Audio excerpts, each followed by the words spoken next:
Guess I'm live. You never know about these things. Volume down. Yeah, I guess I'm live. Hi, everybody.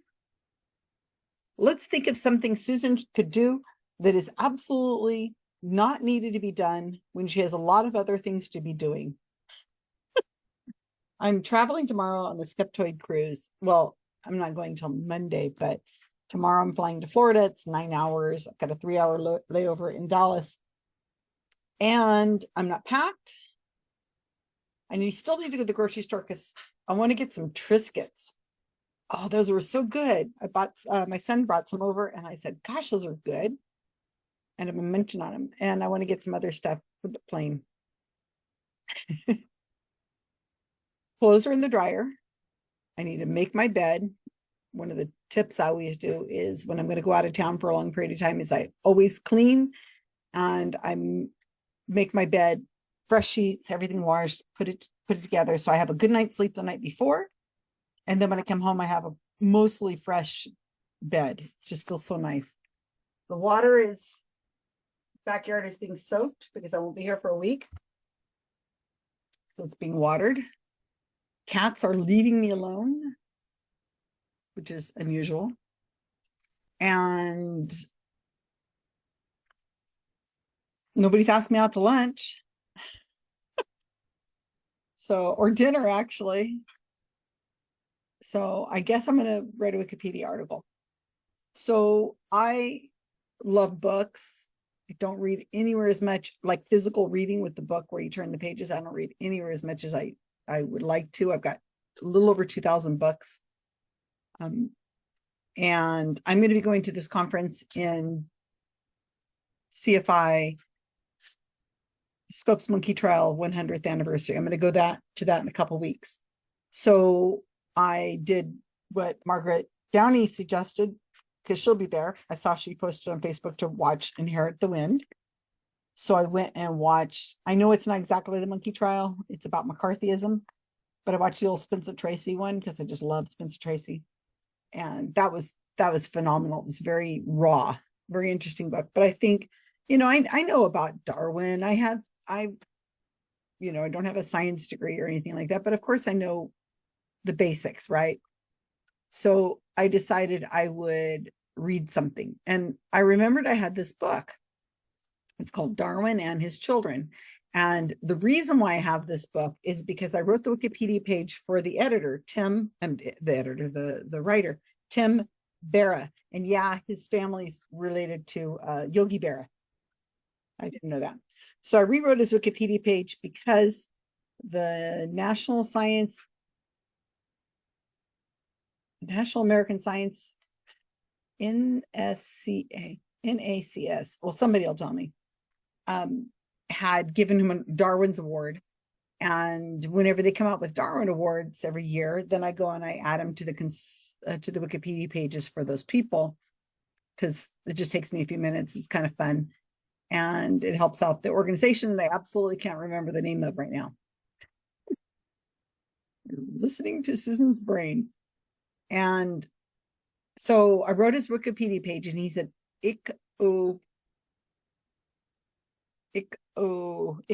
ichathologist, specialist in fish. Let me show you. I like picking topics that I know absolutely nothing about. But people I know, I write Wikipedia pages for people. So here's his Wikipedia article. And it was just like a stub before I got involved. It was really bad.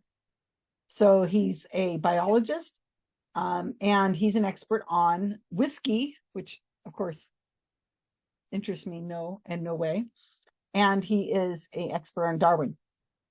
Serious National Center for Science Education Award presented him the Friend of Darwin Award. So I must have written this Wikipedia page in 2022. So he has these publications. And I reached out to him after I'd written the Wikipedia article because I wanted him to upload a photo of himself. And I had included some pictures of fish.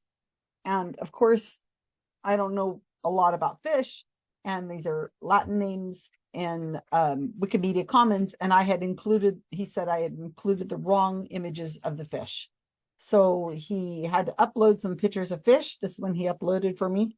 These nursery fish are so fascinating. Oh my gosh, they have this little thing on the front of their head, and then the female fish lays a pod of like a bunch of grapes in the water. And so these males come along and they go and they scoop it up like this, and they carry and they swim around, and all they've got is their little like grapes of eggs on their forehead, and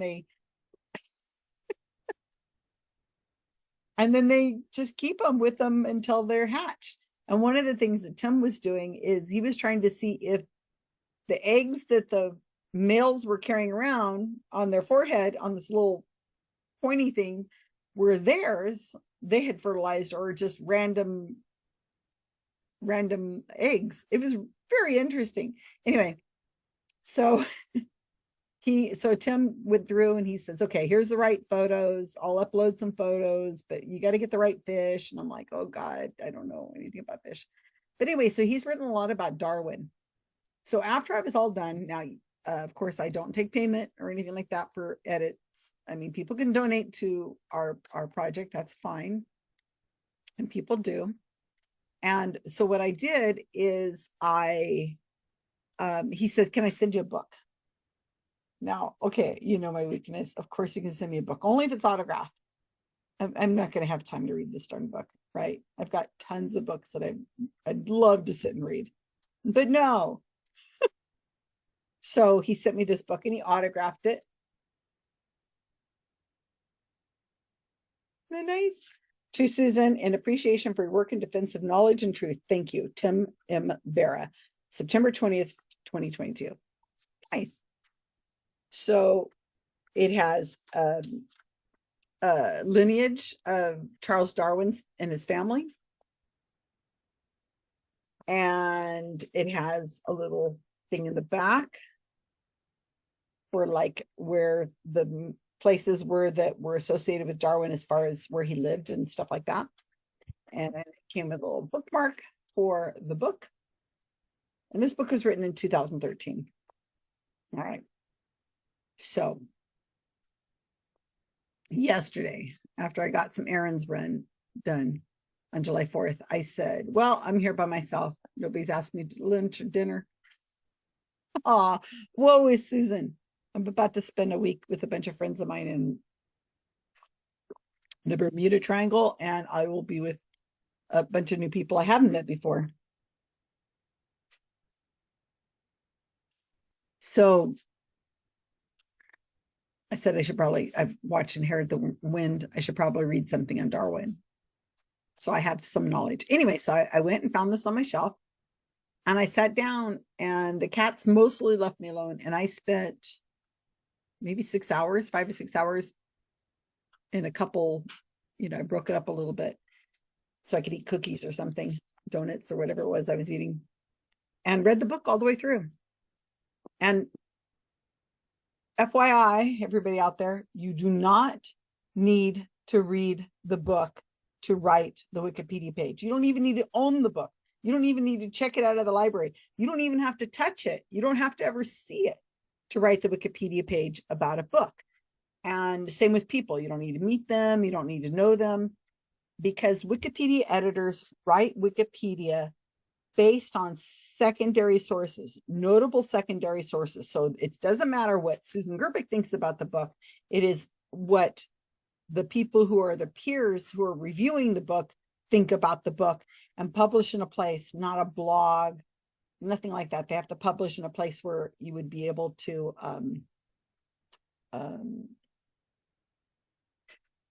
say it has journalistic integrity, a review in a journal, review in a newspaper, a major newspaper, something like that. So, but I thought I'm going to write a Wikipedia page for this book if I can. So book notability, to pass notability, you guys have heard me talk a lot before, to pass the notability standards for a living human being, it's very tough. And I really hate having to tell people I can't write your Wikipedia page. People approach me all the time and they say, can you write my Wikipedia article? And the answer is almost always no. sometimes it's yes, and I will go through it, and maybe I or somebody else on the team will write it. I have one sitting in my email right now, actually two. It just looks like so much work. So I'm picking this anyway. So when you're writing a human being, a living person's Wikipedia page, it is very strict. It's difficult to prove. It is hard to explain. You can be the most wonderful, nicest human being in the world, and if you don't have enough of the correct kinds of citations, it just ain't going to happen. So with a book, the standards are lower. You need two really good reviews, and by not your organization, but by a peer or a journalist or somebody like that. So last night before I went to bed, I did a quick Google and looked to see if there was at least two citations that I could use for this book to write.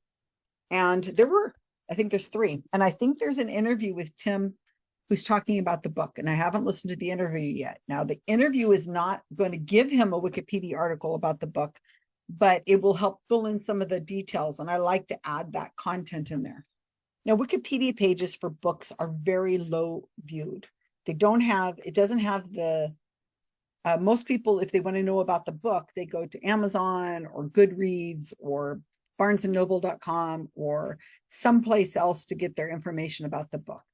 So on Wikipedia, books don't have a lot of traction, but that's still, I think it's a good idea to have the book have its own Wikipedia article. So I'm going to try to do a Wikipedia article. You're watching me on Facebook. I don't know what I'm going to do. You guys can just, if I'm just dozing off reading something, you can watch me. I guess I can't imagine. Nobody's watching right now. So I'm the only watcher of myself. And then I'll take this video and I'll chop it up and I'll put it up on About Time's YouTube channel as a training and to be more transparent about how editors edit and so on. Okay. Somebody keeps texting me, but they're people to text me about something else, not about, hey, let's go to lunch. You're getting a hunger headache, aren't you, Susan? I have some cookies from the store, chocolate chip. I've kind of stopped baking cookies for myself because I make too many and it's just me. Chocolate chip cookies. I got a glass of water. Doctor told me I have to drink a lot of water. I need to drink a lot more water than I ever do. All right. So it always takes longer when I explain it, but oh well. If you're not watching, you're not watching. That's fine. Okay. So what I do is I usually go to a Wikipedia article that is already written like I want it to be written. So let's take Mind the Science. I've written a lot of Wikipedia pages about books. I don't know why. I find them interesting. I guess it's my way of saying, yeah, if I can't write it myself, if I can't get around to reading it. Now I'm going to get this book. Adrian told me that he's autographed a book for me. He's going to give it to me. She's going to give it to me. Mind the Science by Jonathan Stea. It seems like a really awesome guy. So I wrote this Wikipedia article, I don't know, maybe at the beginning of the year. It's got 1, 2, 3, 4. It's got 4 citations. I think it's a good article. So you've got your lead, which is a summation of the book, and I will write that last based on what I write in the body of the article. Then you have a synopsis. Here's background, which is what I would write, kind of what, if I read his, if I watch the video of him talking about the book, that would probably go in the background. Like, why did he do it? Why do you think it was the right time to write this? That's the background. And then reception will be where I'm going to put the notable opinions that people have written about this book. And then there's also see also if you want, and here's your citations. And down here at the bottom are your categories. And then up here is your info box. And the photo has to be, the cover of the book has to be done out once it's live. And one of my editors kindly made a video on how to upload these images to Wikimedia Commons so you can use them for a book. And I haven't done it yet, so I want to follow his video and see how to do it, and so on. So that's basically it. So I'm expecting, it's only taking me a couple hours. It's 2:00. Okay, so 4:00. How many cookies do I have here? All right, so first thing I'm going to do is I'm going to go over to edit. And this is the edit screen of what I'm actually editing. I'm going to open up a second I'm going to open up this. You just can't see. And this is going to be my sandbox. So of course I've got multiple screens, so it gets a little confusing. I'm going to make a sandbox. I'll show you that in a minute. Oh, I'm not screen sharing. Where am I screen sharing? So, no, I am sharing. Why is it not sharing? Share. Well, that's odd. It's behind. Okay. So I'm going to go to this article. I'm going to copy everything. I'm not going to copy the categories because we don't want categories in a sandbox. Okay, now I'm going to go to a different screen and I'm going to share my empty sandbox. This is my sandbox. Every editor has one of these.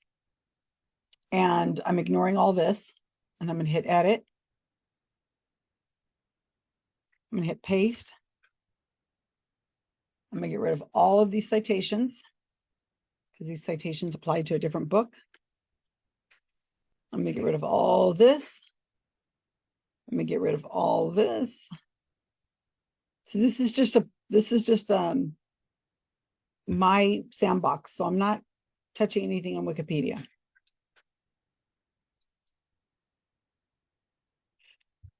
Okay. And then here's the info box for Jonathan Stay's book. And what I'm going to do,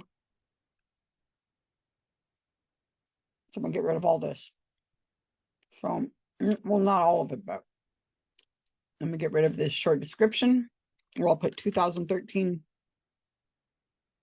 book by Tim M. Mara. Whoop, that's not an M.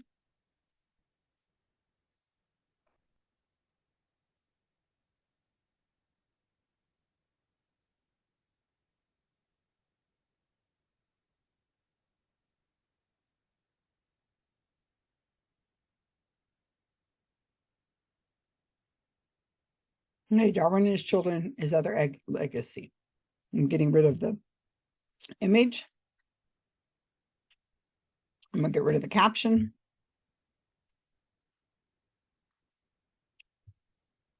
Tim M. Language is English. Oh, oddly enough, it's Oxford University Press. Subject is biography. And if I don't do this 100% right or I miss something, other people can come and fix it. That's the whole thing. Oxford University Press. It was released. Let's see if it says in the book. If not, I could pick it up on Amazon or someplace. All right, it says August 2013. Pages are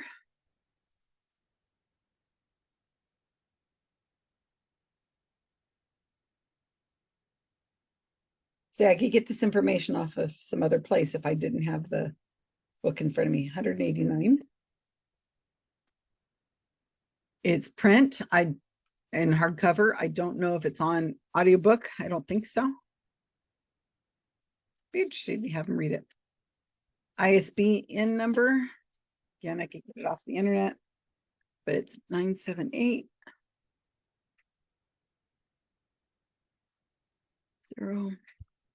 09 930-944-3.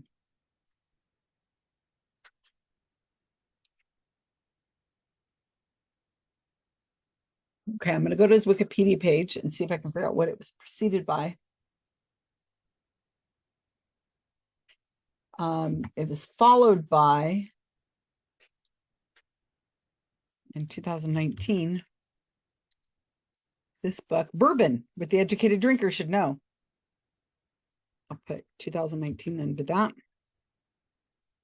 Preceded by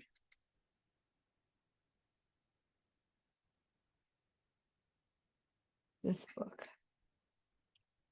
I don't need that period. Preceded by this one. Oops, Arles, Charles Darwin, Concise History of an Extraordinary Man. I don't need the period. 2009. Huh. This is a code that I and a lot of GSOW editors we like to use. We make the Wikipedia page easier to read the edit part of the book. So what this green thing is saying, please don't mess with the style that I'm using to write this Wikipedia article, because I find it's more readable. I think it's just more organized and easier to understand. Instead of having all the citations in the body of the article, I like them at the very end with a small call. All right, so let's look at what we got. I can get rid of this. I can get rid of this because it's actually right here. And it's green. That means it's not visible. Okay, so then I'm going to do bolding. Is that right? Bolding in italics. Let me see, 5. And copy, paste. Okay, Darwin and His Children, His Other Legacy. Let's look and see what I got so far. This is a preview. Okay, so here is the info box. I can look later to see if this is on Kindle. Biography, English, the author, preceded by, followed by, page numbers, and then here's the little synopsis. So this is the Wikipedia page right here. This, oops, from here, goodness, Gerbic, to here. This is, let's see, it's so little, it doesn't want to copy it. That, and then this info box right now is Wikipedia article. I haven't published it, so it's still in my sandbox. All right, now I'm going to go over here and write reception. Now I have, no, actually I'm not going to write reception. I'm going to take the reviews I have.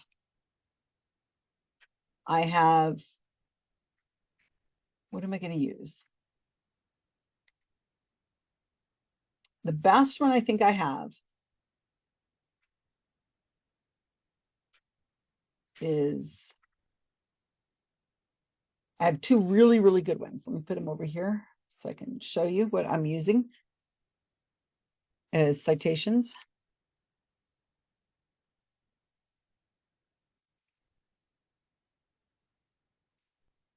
Beauty of having multiple screens is that you get yourselves confused. Here's the first review I'm going to use. And this is the University of Chicago Press Journals. It is a review by Marcia Richmond, and it was written in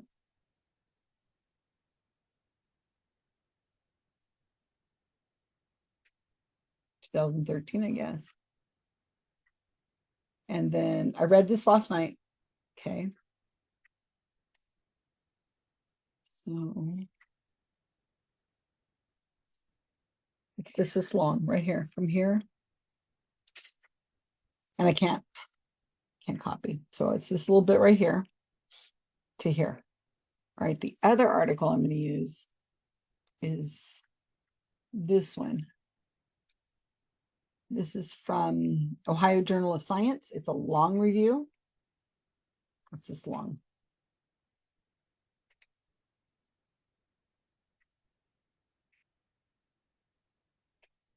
And then the other one I'm going to use is this one. It's from the Dispersal of Darwin WordPress. So this is a website. So I am not using this as a way of proving the thing is notable, because the first two links I just showed are. Now this is a blog of some sort. So I may not use this because it's a blog. See, it's wordpress.com. So yeah, now that I'm looking at it, I might not be able to use that. We'll see. I'll think about it. What you can do is you can add it in, and if somebody else has a problem with it, they can take it out. And there's supposed to be an interview with him that's going to allow me to fill in more on this article. So the first thing I'm going to do is I'm going to go back to my sandbox.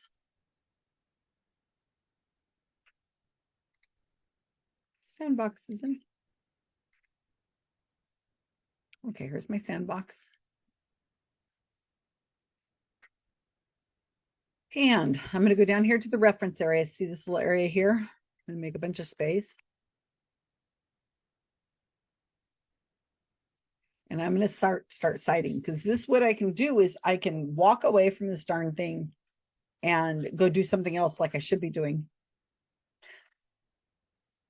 And I'll have all my citations there, and I can close all my tabs. I'm also going to open up the Wayback Machine, because I want to take the two reviews I'm going to use, and I'm going to put them in here to archive.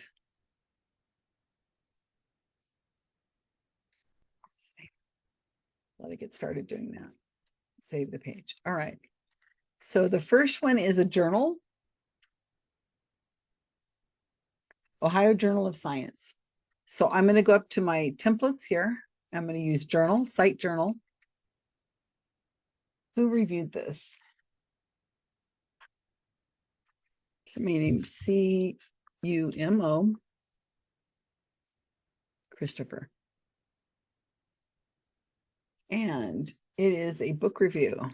Title is book review. Journal is Ohio.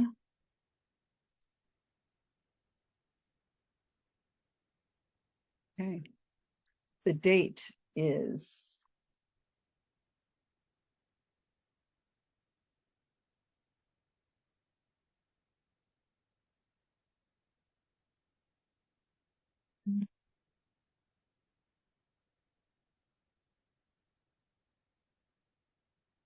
unknown. The volume is 115. I'm looking on the title. That's why I'm able to do it. I don't have a date. Issue is unknown. Pages are 90 to 91.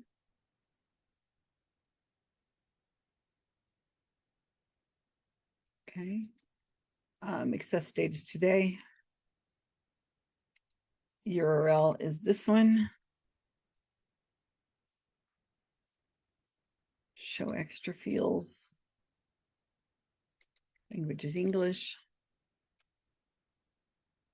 Here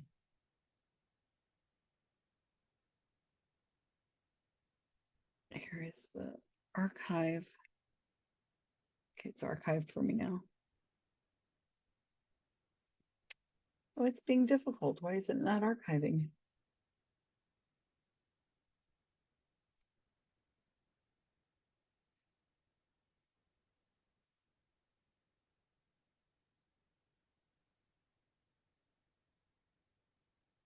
It's 2015. I just found it on the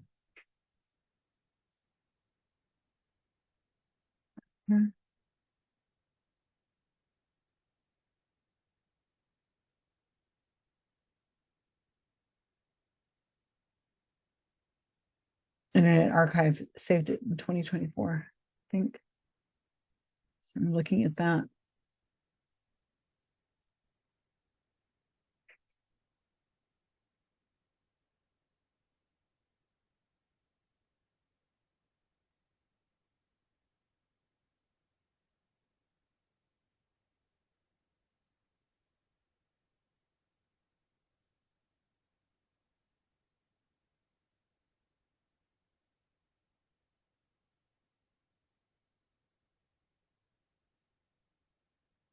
Okay.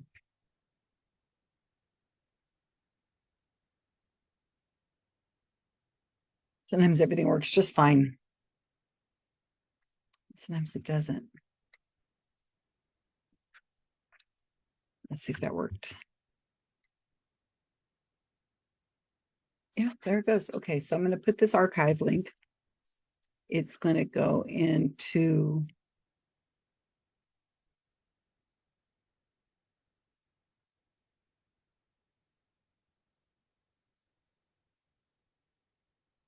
actually, I don't see it.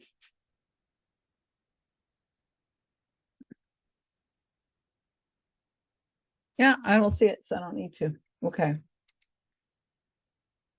I don't have to archive it. It doesn't even have a spot for it. Some places you want to put, most of the time I like to use archive links so that in case there's link rot, where the website changes and then you end up getting just like you go to click on it and it just goes to nothing. Okay. Now I need to put down here reference name.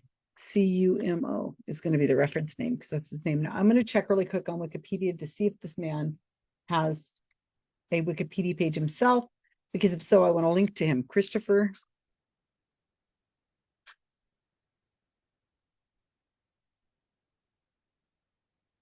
No. Somebody writes about, but there is somebody who writes by that name who writes about impatiens, the flowers. Oh, he's got a lot. I guess his area of science is flowers, which makes sense because Darwin was really into plants. All right, so there's the first one. And then here's the next one. University of Chicago Press Journals. So go back up here to journal. The name of the person who's reviewing this. Richmond. Marcia L. Gerbic. L. All right, title of the article is called, the name of the book.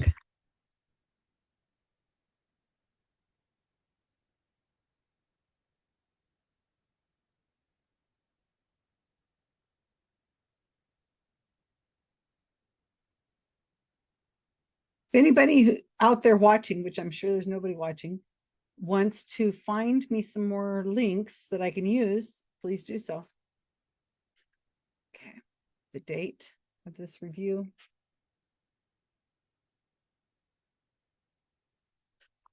2013. The issue. No, that's not the date of the review. That's the date of the book.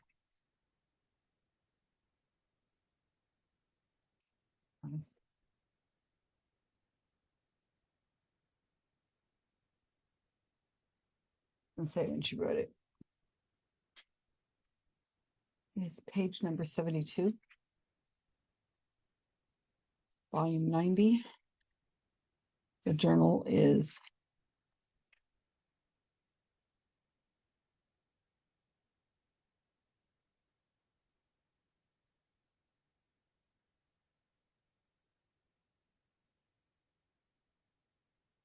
accessing it today. And there's a URL. Richmond is going to be the keyword I'm going to use.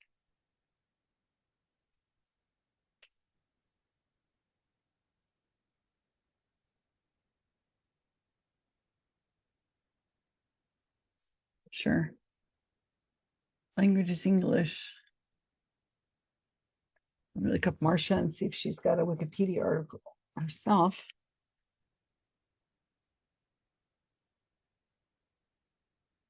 Professor of at Wayne State University. She's known for her work on history of women in science. In 2020, she was elected as a fellow of the American Association for the Advancement in Science.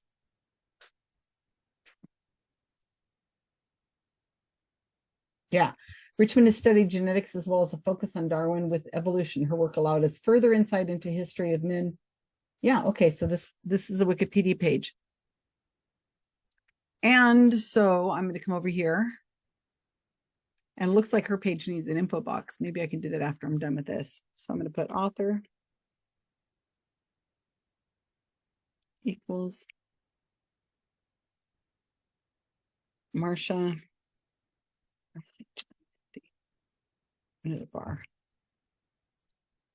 Okay, so that should be right. Let's see. Oh, I haven't done this. But first I'm going to go do the dryer. So let me unshare.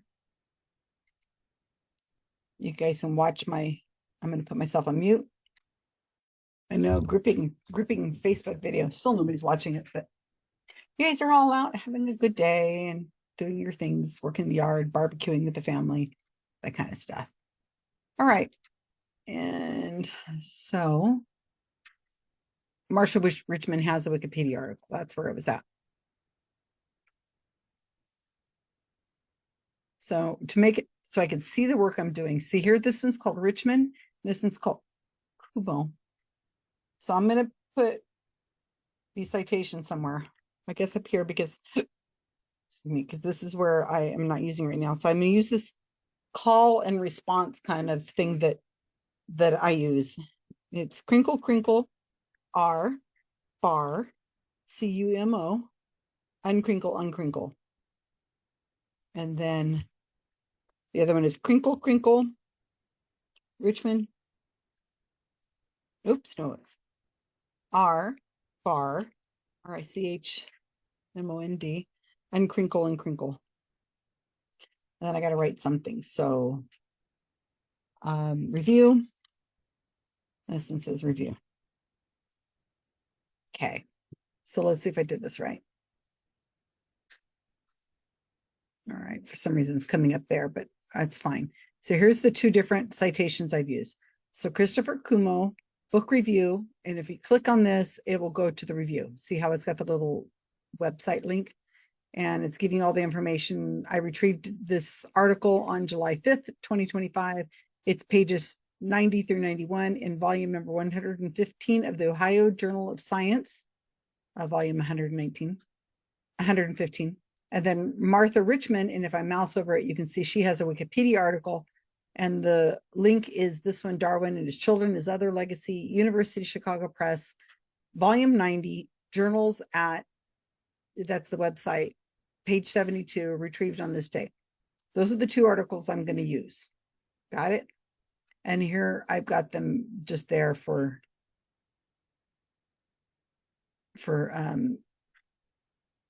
just placeovers, so that if I don't have something right here, if I don't have the call and response, then I can't see the references here. All right. So the next thing I need to do is, that's the most of the work, right? So what I'm going to do is I'm going to make a summary and say, starting bare bones. Doesn't matter what you say. I could write Donald Duck 5 times if I wanted to. Okay, now my sandbox is live. Anybody looking at my sandbox right now can go and look and see that's exactly what's there. Not if you're watching this video later, because I'll have a totally different sandbox stuff on my sandbox. So this is the Wikipedia page as it exists right now. It's this big. That's it. I haven't put any categories because I can't have categories in my sandbox. Now I'm going to take and put these reviews down here into the reception. So I've read these articles. I need to sum them up and my own words, and I need to write a sentence or two, or three, and put it in the reception area. And no, I'm not using ChatGPT or anything like that. Though I've heard people who do. I mean, there's no reason why you can't use ChatGPT if it is just helping you find the right words, and then you read it over and you go, yeah, that's fine. It's a good summation. I will use that. I mean, it's just me writing in my own words. All right, this is probably not that interesting to you guys, but I'm going to go back up to edit. And I'm going to put something in here. So this is first one I'm going to do is Richmond. And I'm going to put it here under reception. Let's just start off with the goods. So she is a botanist, right? She's a professor at Wayne State University. I can use an adjective.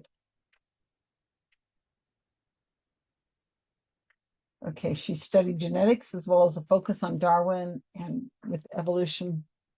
History of men and women, studying biology occurred in the 1900s.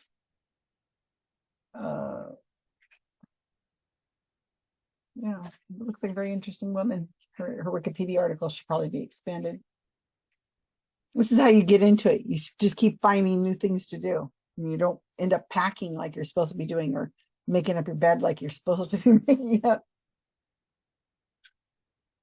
So I could call her a professor, Marcia Richmond, or I could say historian, Martha Richmond.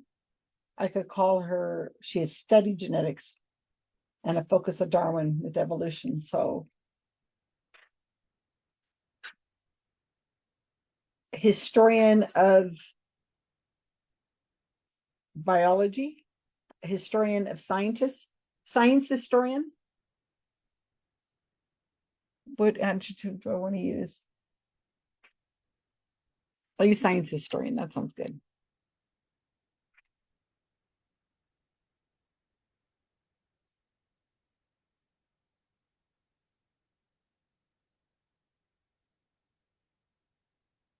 And then this will hyperlink.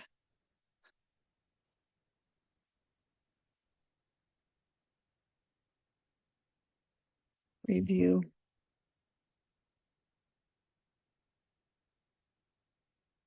She's reviewing this for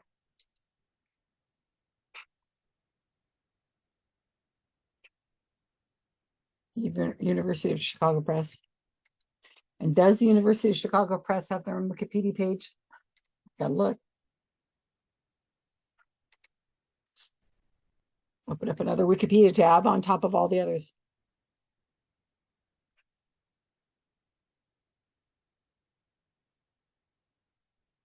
University of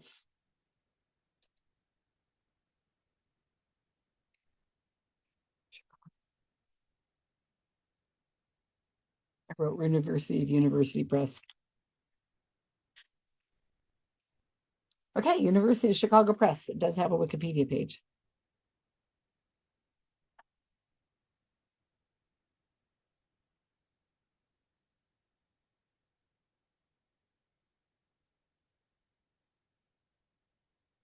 Okay, science historian Marcia Richmond reviewing for University of Chicago Press.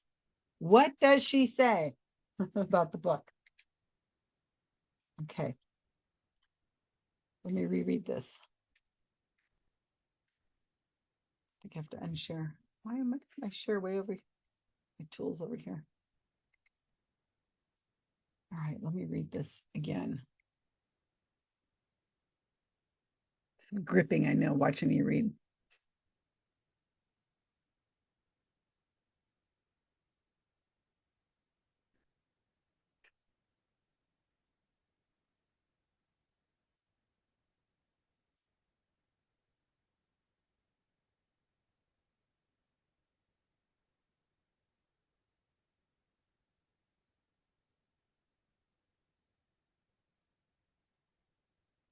Okay, so she's writing about the book, talking about what the book is about. Now, this part of it I can use in the synopsis of the book.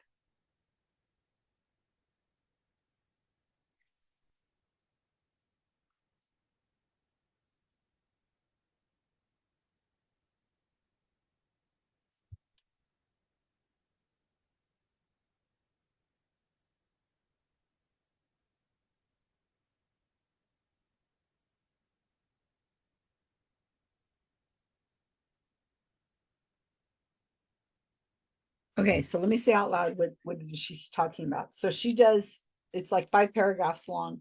And what she's saying is that the first paragraph, she says, it's an incredible outpouring of scholarship on Charles Darwin.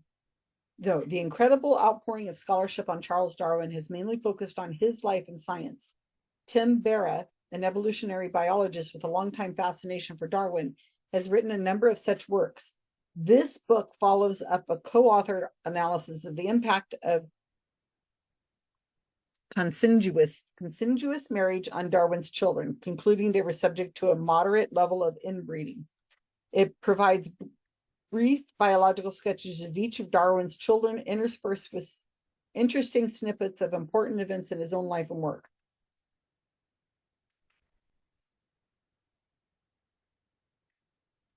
So I can say that there has been a lot of writing on Charles Darwin in the past, but this book follows the children of Darwin and what happened to them, and interspersed there's bits and pieces about what happened in Charles Darwin's, what's actually going on in his life.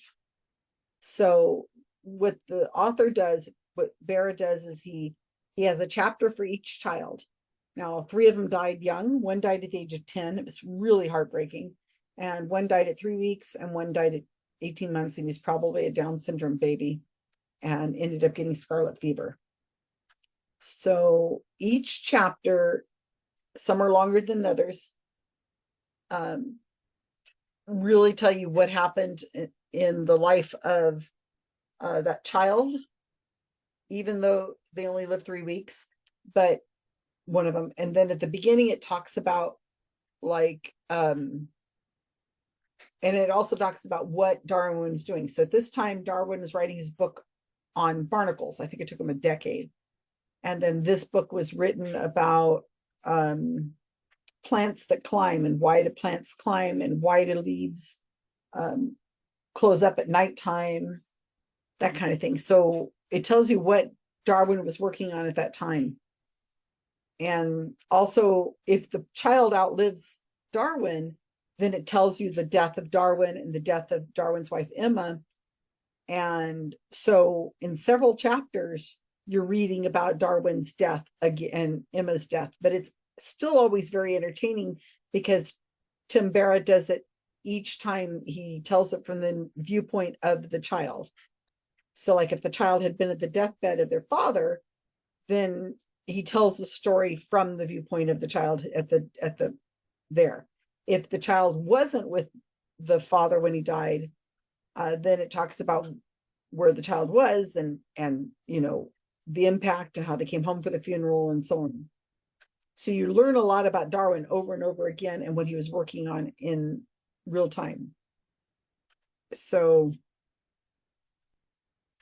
the final thing that Marsha Richmond is saying here in this book, by design, get it? By design, it presents no new scholarship. It doesn't. There's not any primary sources. He's using secondary sources, which is what Wikipedia uses, by the way. It is nevertheless unique in 2 ways. It brings together in a single volume a synopsis of the lives of Darwin's children, and it provides a collective family portrait.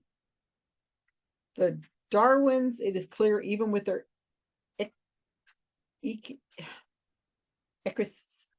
when you see the word, you just can't say it, but I know exactly what their oddities were. An extraordinary Victorian family, close, loving, and exceptionally devoted to one another. And that comes through big time. Oh my gosh, Darwin was a very interesting character. I love history, social history, and this is right up my alley, social history.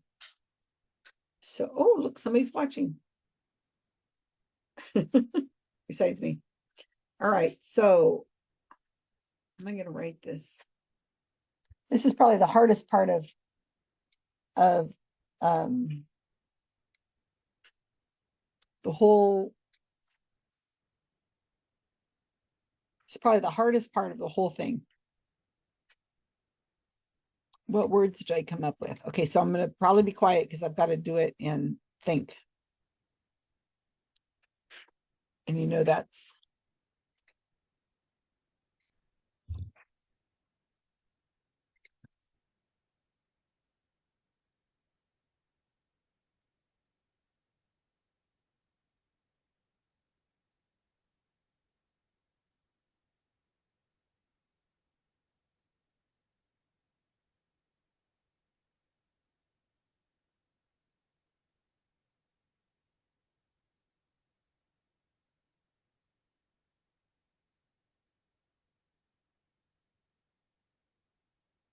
where'd the article just go?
First with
I don't want to say book again. This book is unique.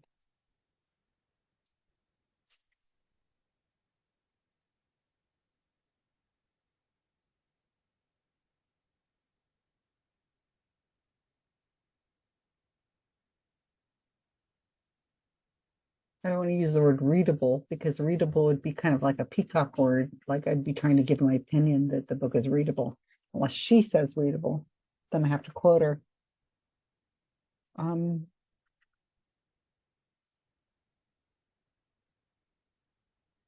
yeah, anybody reading this or watching this video, which I know nobody is, they're gonna be screaming at the screen thing. Why didn't you write it like this? Why didn't you do that? Well, do it yourself. You have to stare at it for a while.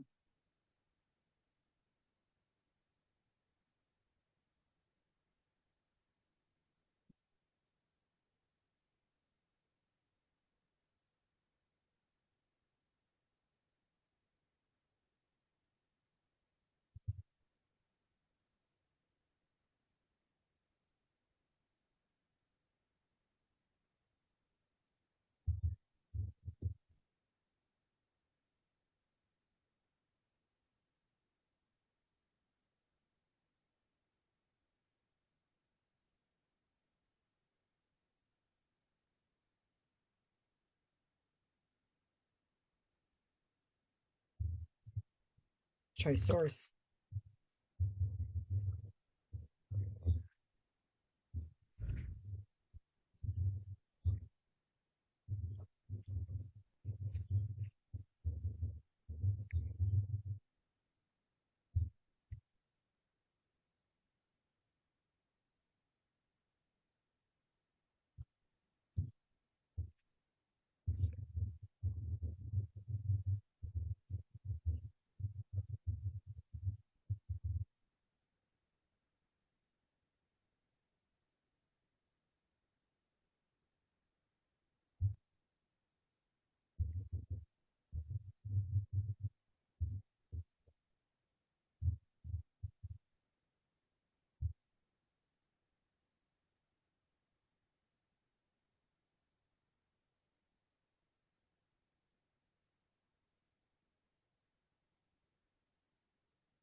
Okay.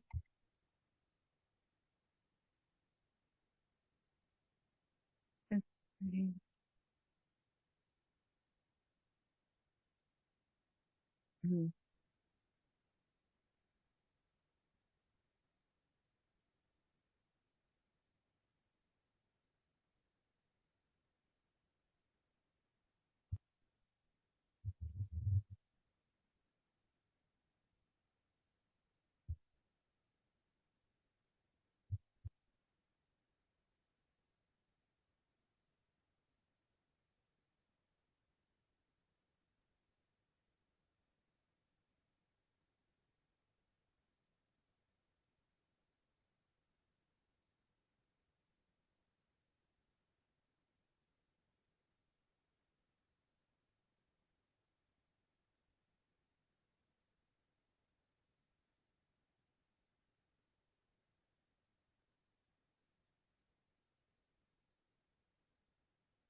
Okay, so I think that's okay.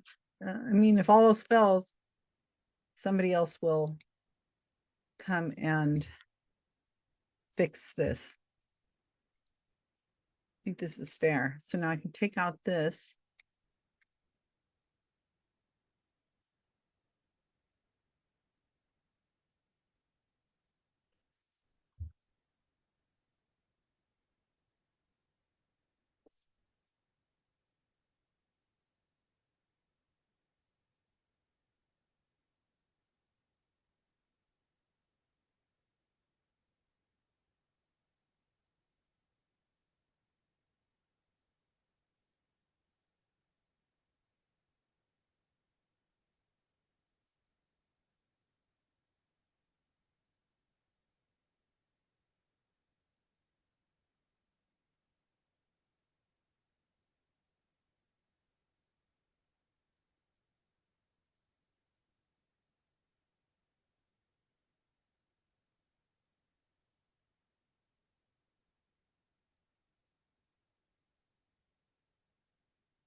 Okay, so I've summed up the like five paragraphs that Richmond has said into one paragraph under reception for the article for the book.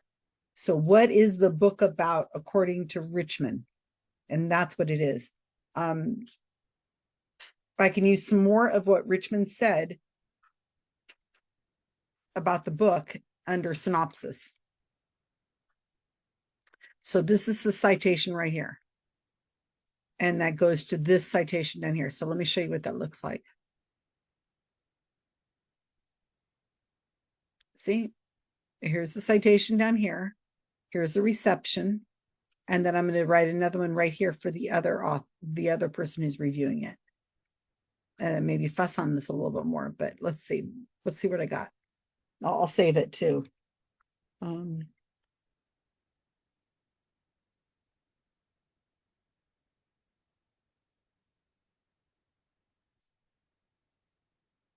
don't have to, but I'm going to. Okay. So some people edit and they save constantly. I don't. I tend to save after I've done big chunks. I guess that'd be a problem if the power went out, right? So I'm going to keep this open because I want to use this in the synopsis. Now, this other article is a lot longer. So let's see.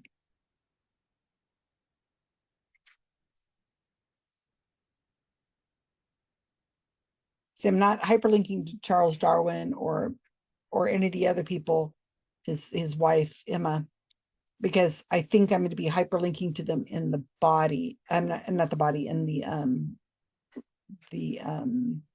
beginning, the lead. So we don't want to be constantly citing the same person over and over. Not on a short article. This will be a short article. If it had been a long article, I mean, scrolling, then you might hyperlink to the people at the beginning, and then maybe hyperlink to the same people in the middle or at the end. But there's no reason to over hyperlink. Okay, so I got to reread this one again. This is the article written by Kumo, and I've got to narrow it down to what is it that Christopher Kumo says about the book that is the review part. And I think I need to go move my water too outside.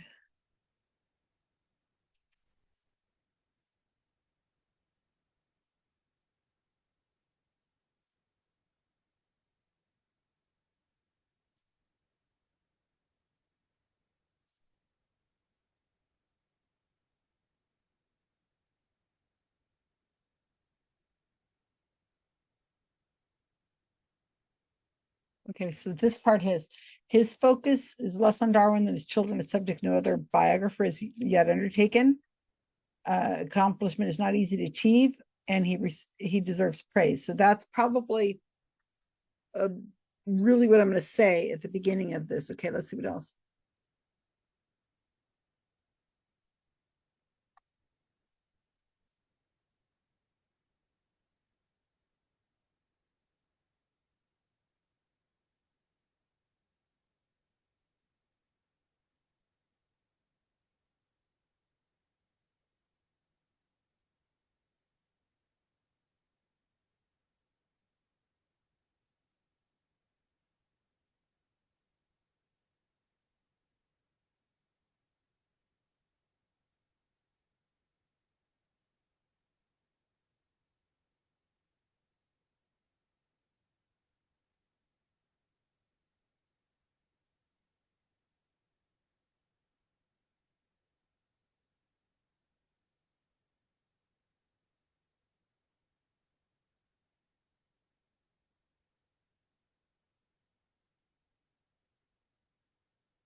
Well, I don't agree with this reviewer. He says that not each child deserves a merit treatment here. Well, I read the book and I found all of the chapters interesting, even the ones of the children who died very young.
Okay, so this kind of gets to, I mean, I need to make sure I put, so this Como person, Christopher, he mentions the photographs, and there are quite a bit of photographs in this book. So the other reviewer didn't mention the photographs, so I'm going to make sure I mention that. And he's talking about other stuff like Wolfgang Mozart and what he died of, and what other people thought. And I mean, that's a really good review. I mean, it's interesting, but it's not going to make it into the Wikipedia article because I have to sum this up to a paragraph or two. And if you think about it, this is why you have to be really careful if you read the book, if you know the work, that your opinion doesn't creep in too much, because I take issue with some of the things he says. Like he's saying in this article that Emma isn't given enough, what Emma thinks isn't given enough weight. It's what Charles thinks. And I think Emma's given a lot. I think it's pretty obvious what Emma was thinking. And also Emma's got 10 kids. She had a household, she had servants and things. But my gosh, I don't know if we always know what Emma thinks, because Emma isn't the one that has volumes of books and journal articles written about her. So Tim Barra isn't able to tell us exactly what Emma thinks, because we don't know. Nobody's psychic here. So so I can't say that, because I am Susan Gerbic. I am not an expert on this, and this is not my field. I'm just saying, when you read the book and you feel like you know the work, you can your opinion can start coming through. So you got to be careful, because this isn't about my opinion. It's what these reviewers say.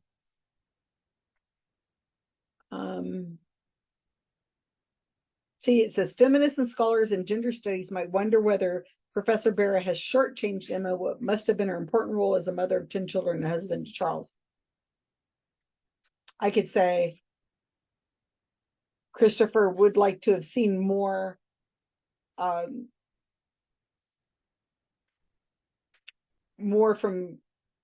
Emma's point of view. But a couple of the times Emma was giving birth. I mean, when her 10-year-old daughter was dying, Charles had taken her to a cure place where they would get the waters.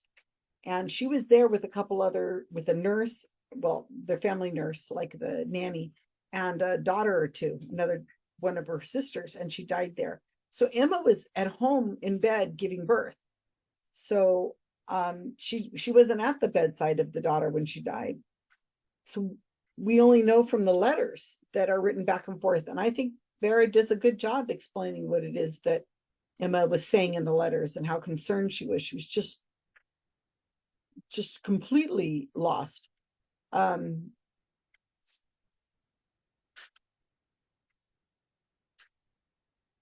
Another thing Vera says a lot in the book is that the family was plagued with anxiety of illness.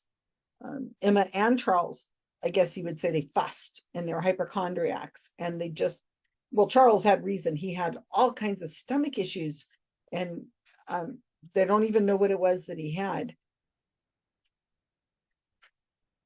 So he's really concerned. I mean, and he goes to get like the cure waters at this place that's 20 miles away from his home, and he felt a lot better when he came home. But Barra says the reason why he felt better was probably because he was removed from stress, because the illness that Charles Darwin had all his life just plagued him. Some kind of stomach issue was relieved when he was in stress. I mean, not relieved. It was when he was in stress, it was worse. So, and he was always stressing. He was stressing over his kids' health.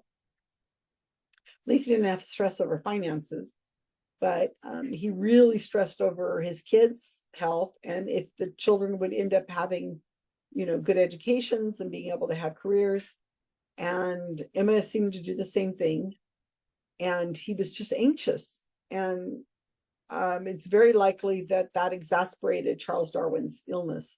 So Barra talks about that. Also, Barry talks about how the nanny of one of the Henrietta, who was, oh God, she's like that woman in Jane Austen's book, the sister named Mary, I believe, who is just constantly going on about, oh, I need a hot water heater. I need a, oh my gosh, I'm just, oh, if only I wasn't feeling so awful, I would go for a walk. I mean, she just drives you crazy, that character. And Henrietta sounds a lot like it.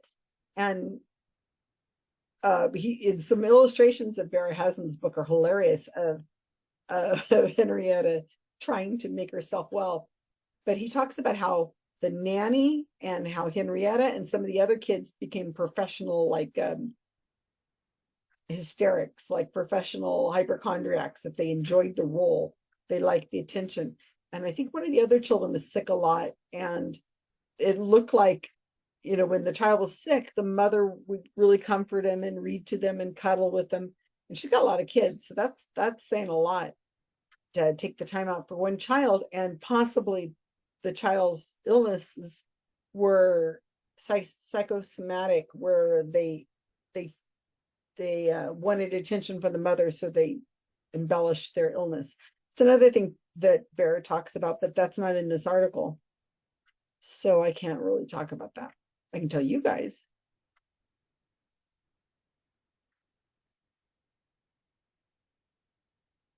Yeah, I think every child needed a chapter. Okay, so am I going to write this up?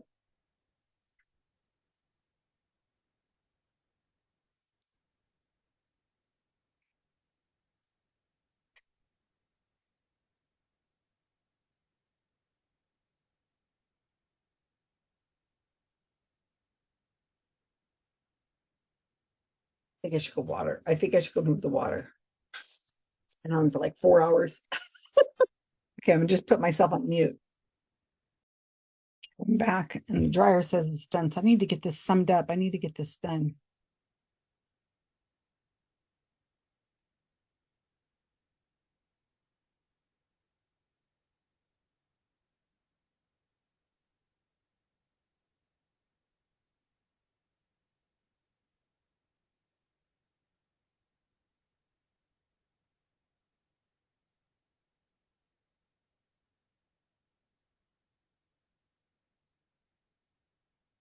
If that has a Wikipedia page.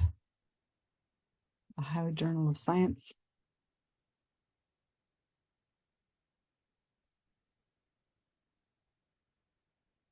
Okay, so it has a Wikipedia article called, oops, wrong with the bar. You watch how I do this. So, oops, didn't mean to do that. It has a Wikipedia article called Ohio State University Libraries.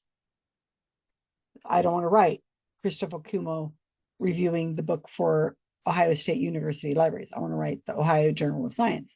So if I do this, I write the original. This is what the Wikipedia page is called. I put a bar, and then I put what I wanted to say. Oop, that was not what I wanted. What I wanted to say, and then I hyperlink on each side with those closed brackets, and it should work.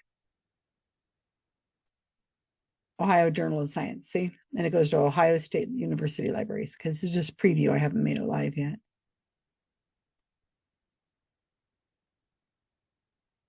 Okay, what does he say? Oh, who is this guy? I don't know who he is. He doesn't have a Wikipedia article, so I can't pull from there. All right, I'm getting hungry. I wish somebody could say, hey, Susan. It was a nice thing about having Mark here. We'd be like, hey, I'm hungry. You hungry? You want something? How about spaghetti, Chinese food, whatever. See, the thing is, I'm going out of town in the morning. My flight's in the morning, and I don't want to have any leftovers. I want to clean up my refrigerator. I don't want to have anything in the refrigerator because I'll be gone a week. So I don't want any leftovers. It's interesting living alone.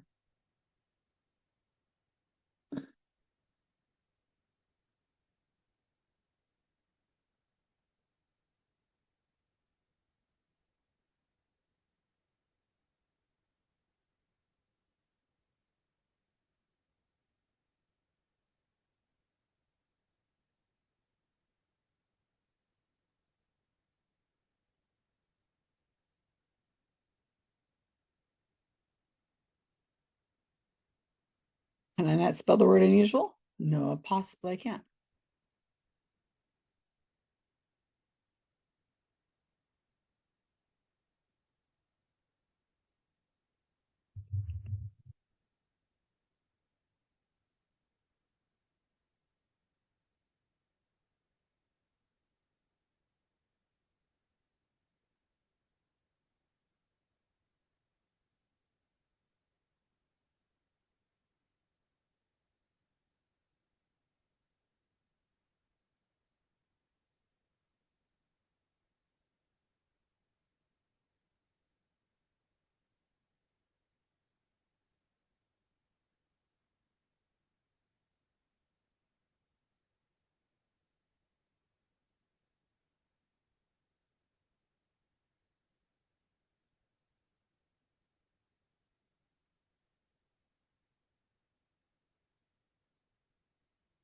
This one I can copy.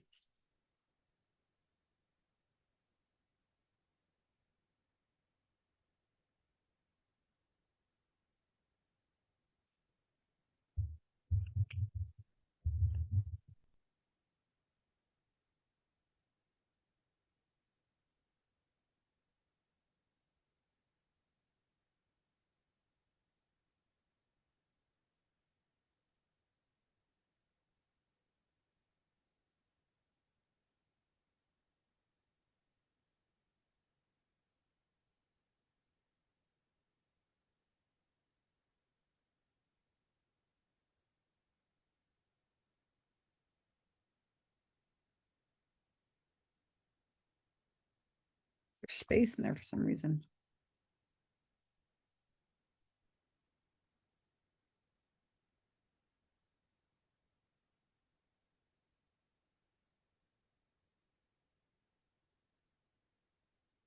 I should have just typed it, it'd been quicker.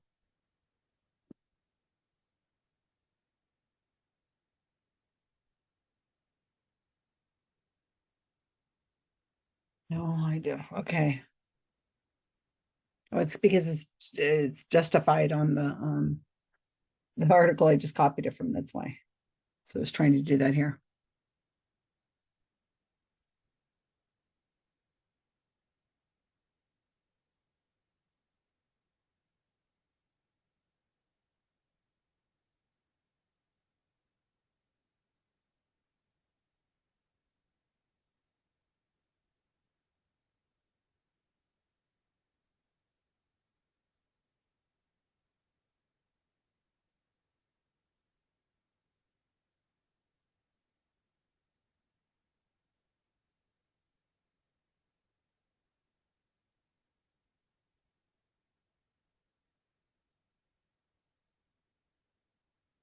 Okay, now what?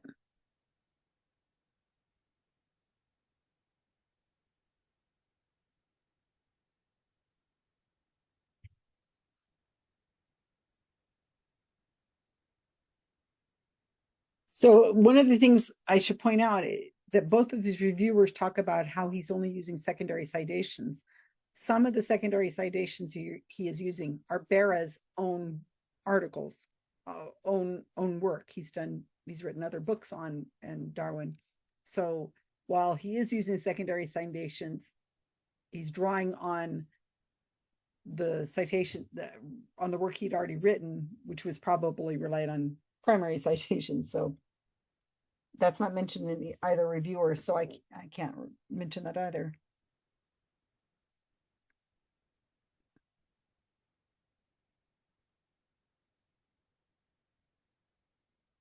This other thing too that Bera is notes that Darwin is enormously productive, was frequently ill.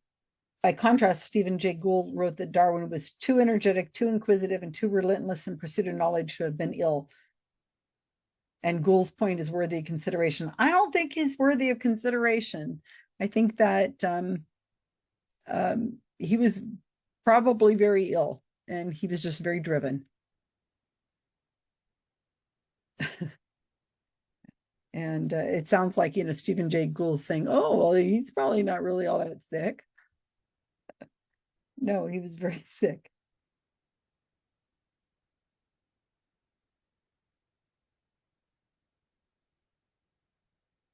Mhm.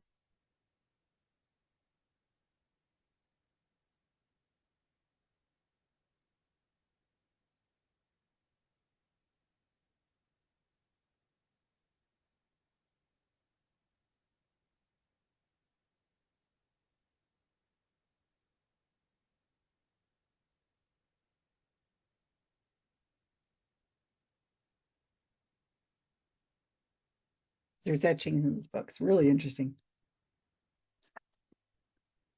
I don't know if you'll be able to see this one, but this is hilarious. I don't know if you'll be able to see. I gotta unshare. I don't know if I call them etchings. They call them illustrations. Can you see that? So this is Henrietta right here, and she put on a colander like a you would strain vegetables with, and she put it on her nose, and then she filled it with cotton, and in the cotton she had what's that? Eucalyptus. So she took eucalyptus and the smell of eucalyptus, put it in the cotton, and wore this colander on her face because she was sick. And then her husband, here's another illustration, the very patient husband of hers, they said that when the house was being cleaned and there was going to be drafts in the house, she covered him up like this with a towel or with a blanket over the top of him. He had to sit there with this like a what's it called, a screen, so that no draft would hit him. So once the windows were closed again and everything, they stopped moving around so much, then she would have her husband uncovered so that he wouldn't get ill. They said that Henrietta would, Barra says that Henrietta would, um, she she was sickly when she was little, so she had breakfast in bed, and after that point, she never not had breakfast in bed. She had breakfast in bed for the rest of her life. And she says, I never learned how to boil a pot of tea or anything. She was quite pampered. When he got money, stuff wet from the sprinkler out there.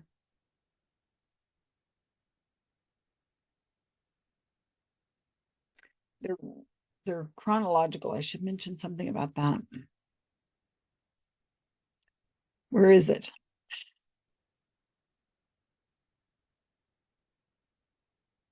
Is that my sandbox? Yeah, that's my sandbox.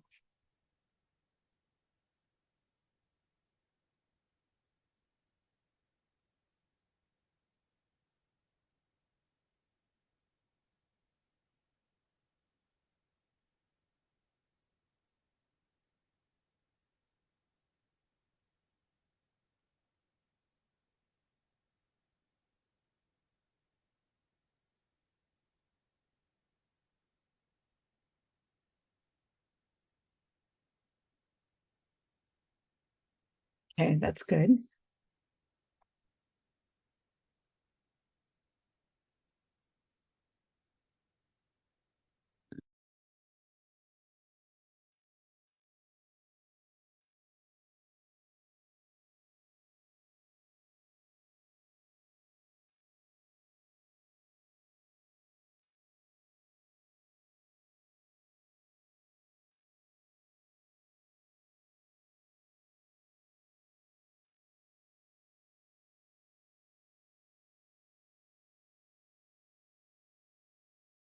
Consumption. He uses tuberculosis, which is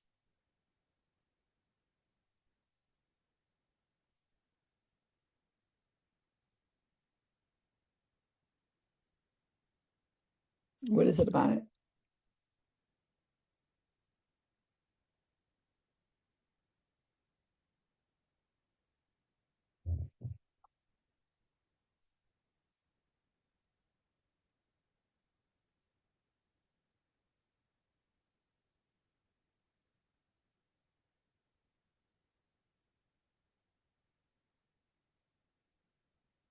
I want to say what I want to say, but I've got to say what sum up what this reviewer says.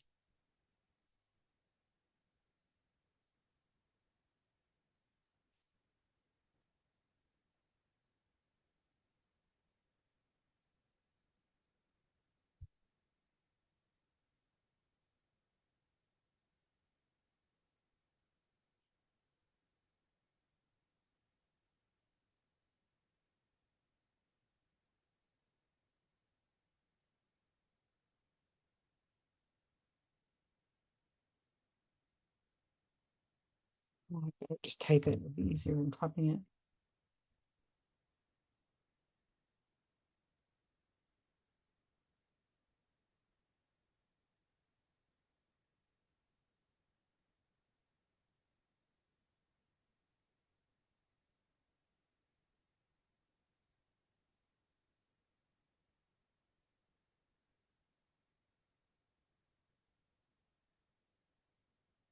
Okay, then I can say, would have liked more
of seeing more of their mother's influence in the book, or should I say, would like seeing more of the mother's influence in the book?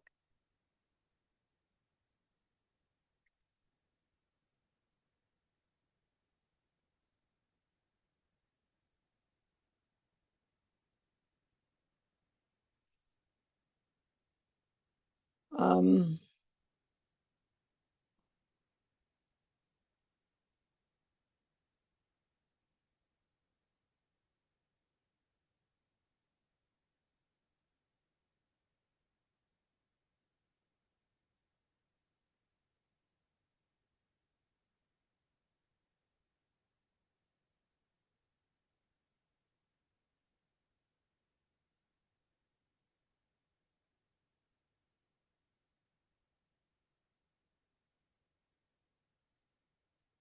so now he's talking about who would want to read this book, why, who, what kind of people would be drawn to read it.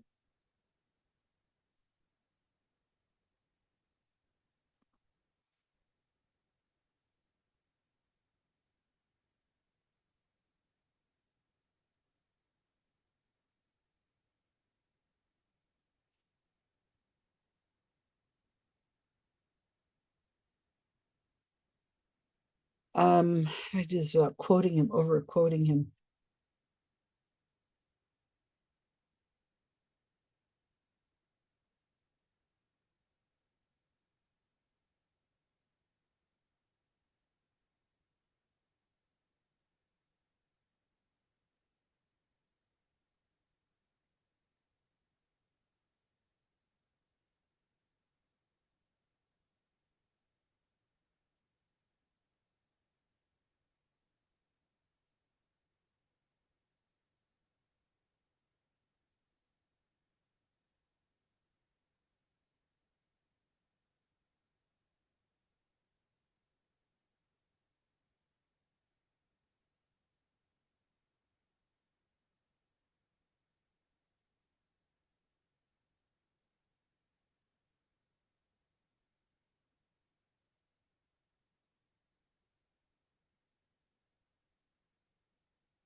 Quite a bit about Charles Darwin.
Okay, so CUMO. Make sure I haven't got a name spelled wrong somewhere. Is that dictionary? So I can get rid of this.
Let's see what that looks like now.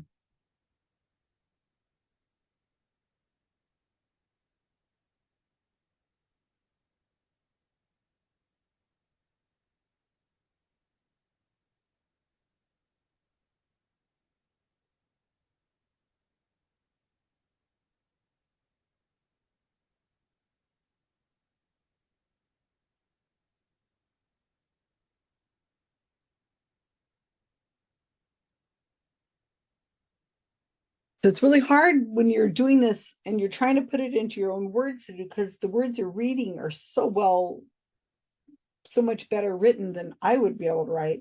So I'm trying to change it up. So somebody will come in and they'll correct this and go through it and they'll fix it to make it sound better because like I don't like this sentence. Coma would have liked to have seen more of their mother's influence in the book. I feel like that's not a very good sentence. But somebody else will come in after me once I make this live and they'll fix it to make it sound better. Hopefully they won't quote exactly what it is that the reviewer said without putting quotes on it, but I'll leave it and let somebody deal with that. Okay, so those two citations right there are enough to give this Wikipedia page a book. I mean, to make the article. That's it.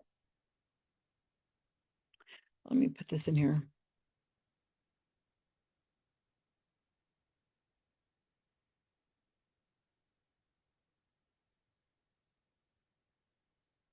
So, now I just need to fill in the rest of it and take this article, put it with the other one. How am I going to do this?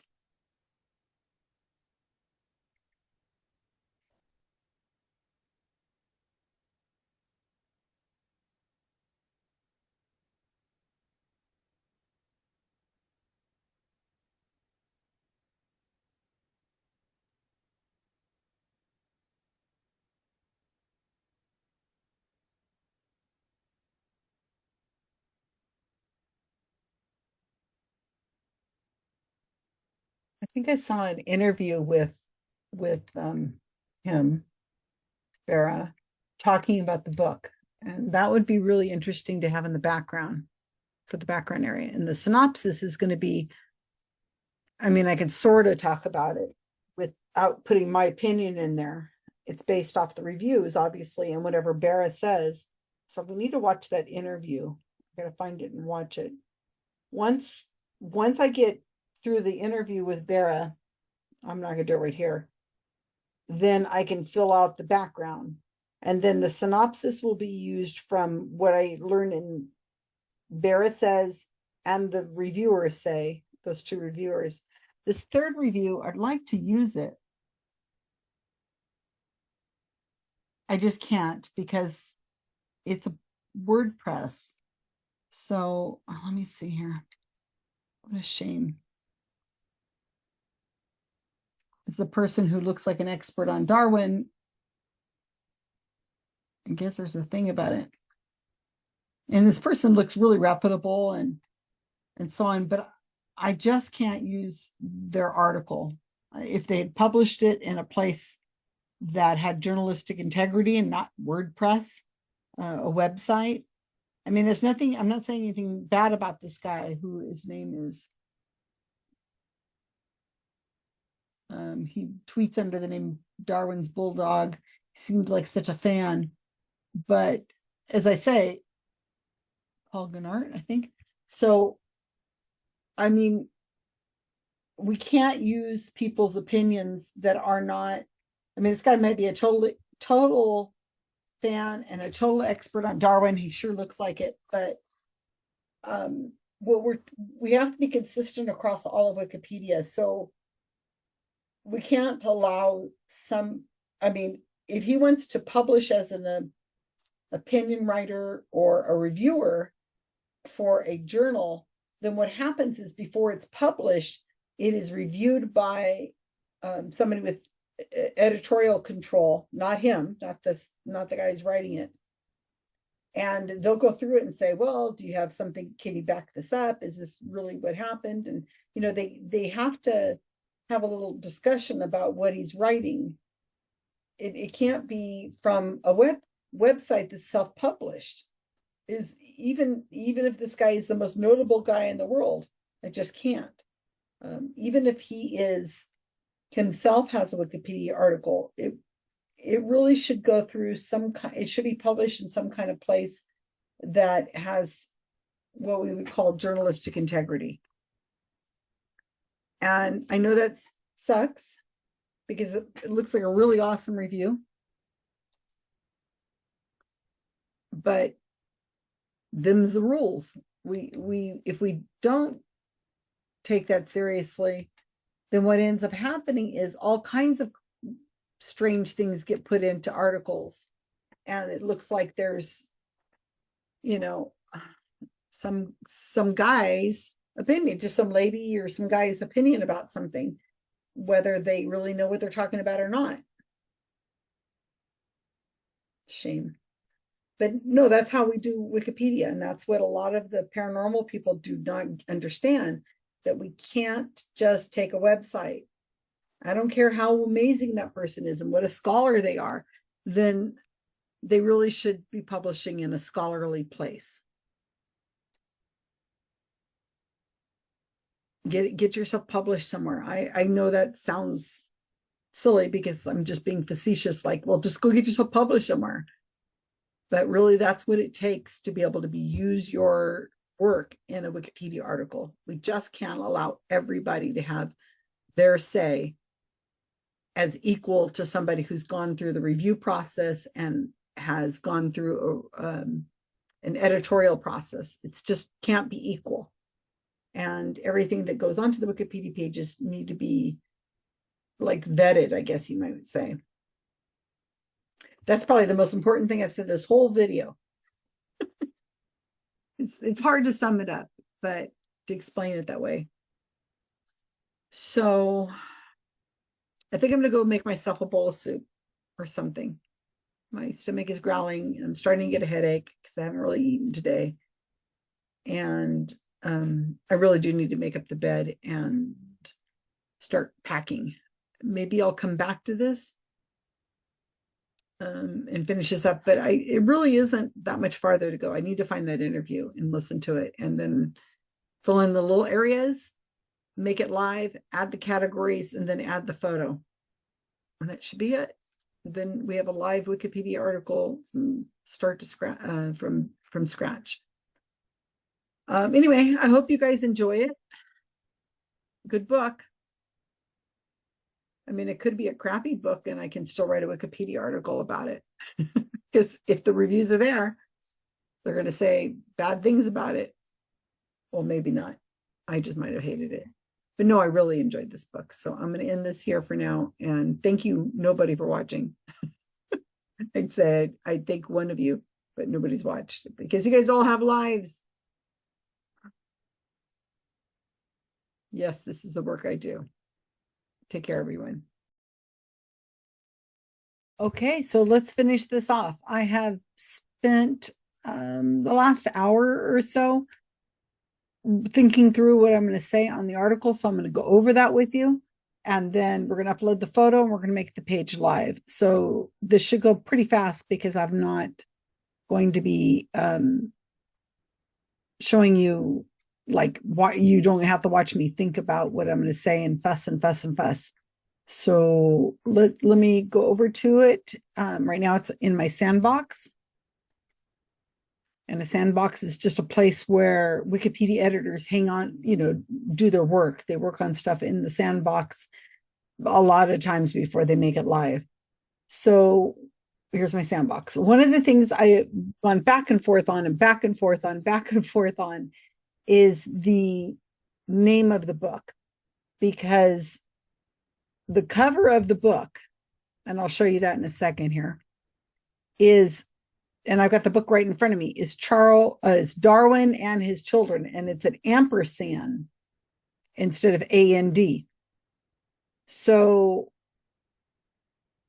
I want to be sure that I'm not calling the name wrong. I want to call the book by the way it's written. So let me show you the book cover. So it's an ampersand and His Children. So I've been thinking, well, should it be and or the ampersand? So I went and looked on Amazon. They're using A-N-D. His Wikipedia article says A-N-D. But I wrote that Wikipedia article, so maybe I'd gotten it wrong, even though he did take a look at it before I made it, well, after I made it live, but he didn't notice it. So you don't want to get it wrong because you don't want to have it. It's just easier to do it right the first time. So I went through the book and I'm looking at the cover, inside cover, and it says A-N-D. And then I went to the front page where he's autographed it, and it is A-N-D. So I'm going to go with A-N-D, even though it does have an ampersand on the front. I think that might just be just a visual, the way they wanted to make it visually. They liked the way it looked balanced or something instead of putting A-N-D. I would have preferred A-N-D, but I think it would have been much less distracting than that symbol right there. But, I don't write books, write Wikipedia articles. I just want to make sure I get it right. So I'm going to go with A-N-D. I probably spent 15 minutes thinking about that. So I'm telling you, the things that go on behind the scenes on Wikipedia are not the things that you would think that are going on. I'm not doing anything nefarious. I'm really trying to think it through. So now I'm going to make this live in a few minutes. And yes, it's not going to be perfect because I am not an amazing grammar whiz. I think everything's spelled correctly. I kept having problems with Bera's last name. And let's see, B-E-R-R-A. All right, so I was spelling it B-A-R-R-A. And obviously, I guess I found them all. Okay, so that was one of the things I kept running into. So this obviously needs an image. And I can't put the image on until I've made the page live. So I have a synopsis right here. A synopsis right here. And then with the body of the article, I've pulled in this little timeline. Now, I don't have a good synopsis here with quotes, but I made it very bland and very basic. So I think it should be fine. Even though I really love the book, I want to make sure it doesn't have anything in the book that makes it sound like I'm prejudicial one way or the other. I did see some reviews. I looked on Amazon and some other places, and I read some reviews, and there's a couple people who have problems with the book. They're very minor issues, but they've blown them way out of proportion in my mind. I mean, they're like, well, he said so and so's parents were so and so, and it's like some character in the book, not character, but some person in the book. It's not a main character or even one of the kids or anything like that. It's just somebody, and they're like, see, you got that wrong, and you're like, oh boy, wow. And then also, I guess they said he said the sidewalk went around the building of Down House. That's where they lived, Down, Down house. They lived there in Down, Downe, England. So he said it went around the house and it doesn't. And they're like, see, he didn't even go there. And then he calls a place a village. I think, I don't remember which one, whenever they're like, no, it was never a village. And then I think I mean, it's just piddly stuff. I mean, my God, if Tim Barrett wants to put out a second edition and fix it, that's fine. I mean, if you wait until everything is absolutely perfect, you're not going to publish anything. You're going to be like Darwin's Origins of Species. And you spend 20 years on the darn thing, and somebody almost comes in and cuts you off by publishing before you. So come on now. It's just a lot of people just wanting to look like they're so smart. Gosh. Yeah. So maybe he got some things wrong, but anyway, and my frustration of just people who want to complain and not do. Oh, and there's also, and I'm not mentioning it here because the two reviewers don't mention it, but there is a woman who was an evangelical, I believe, and I'm not even remember her name, but she said that when Darwin was dying, she visited him, and that he recanted and said that he was a Christian, and all this other stuff. And she went on, and she just went on and on. I think she was an American. And the book does cover it. Tim covers it in the book in many cases of what the children said, like, no, she never met my father. No, she was never in the house. No, she was not in his bedside. And no, he did not recant and say he was a Christian and believe in God. No, that didn't happen. And they contemplated suing her, I believe. She finally shut up. But even to today, people still in the creationist world, because they're very upset about the origin of species, they still will throw that out every once in a while. And one of the people on Amazon said, see, you can't discredit her because you have no evidence that she was not there. And I thought, wow, that is a very typical creationist argument, that somehow the Darwin family would need, and Tim Barrett would have to come up with evidence that she was not there, instead of the other way around. The burden of proof is on her, that she should have to prove that she was there. I guess they could have gone and found out that this woman didn't come from America at that time. And that she was actually giving lectures in California or something during the months preceding his death, or I don't know. Somebody else can do that book. But man, gosh, makes you don't even want to be an author, that nobody can just appreciate the book for the book and not have to nitpick at every little thing. I mean, my gosh, did he misspell a word somewhere? Okay, I'm reading off of see, I can't put any of that in the Wikipedia article. All right, so what I've got is sorry, I've been talking and you guys have been looking at the same page. So I've got to put that in here, the image, and I've got a synopsis. It's very bland.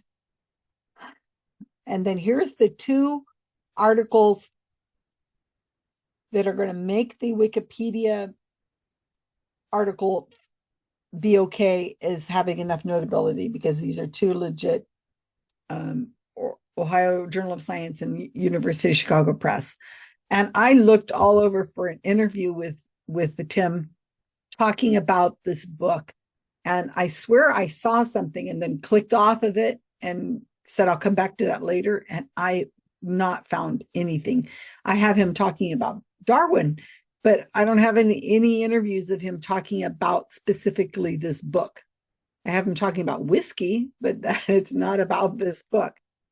So if anybody knows of anything like that, please go ahead and do that.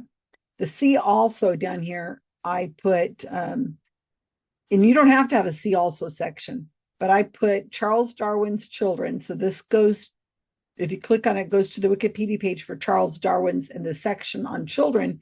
And then I also put the Darwin Wedgwood family Wikipedia article, which is like a family tree.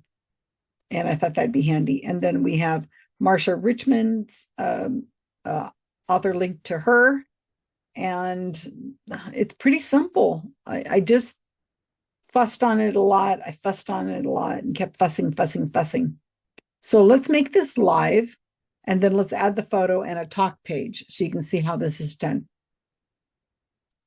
All right, so now I'm going to copy this little bit, Darwin and His Children, because we decided it's going to be called Darwin and His Children, correct? Let's make another watch list. And I'm going to type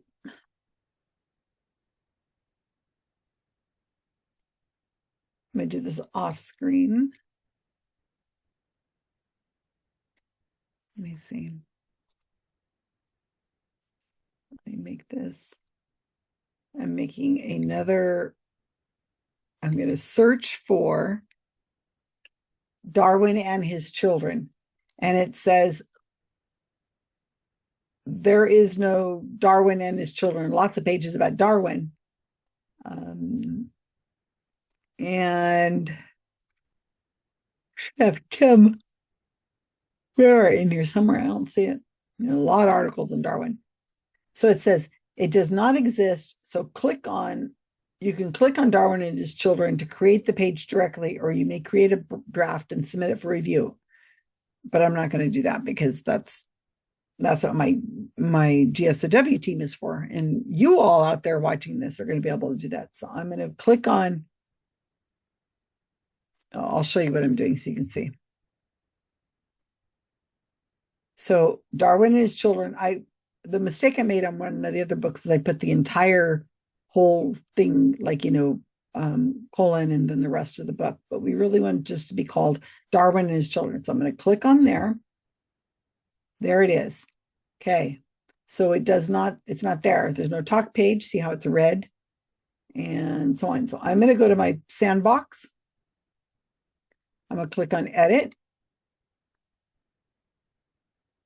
I'm going to use, I want this little note. So I'm going to go all the way down to these two brackets, to crinkle, uncrinkle, crinkle. Oops. I shouldn't have done that. To crinkle. Okay, I want to copy it. Two crinkle things at the very bottom. And I'm going to hit paste. Control V.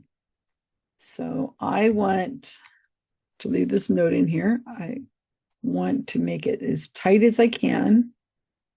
References. And I will put categories here in a few minutes.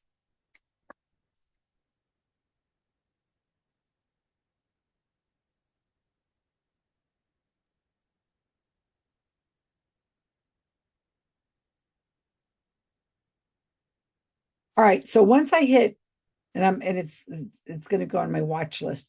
Once I hit publish page, then there's some algorithm that will put this article onto some sort of list, and there are editors somewhere that are watching this list. So every time a new article comes up, they're going to review it. And I guess there's, hundreds, if not 1,000 a day that are created.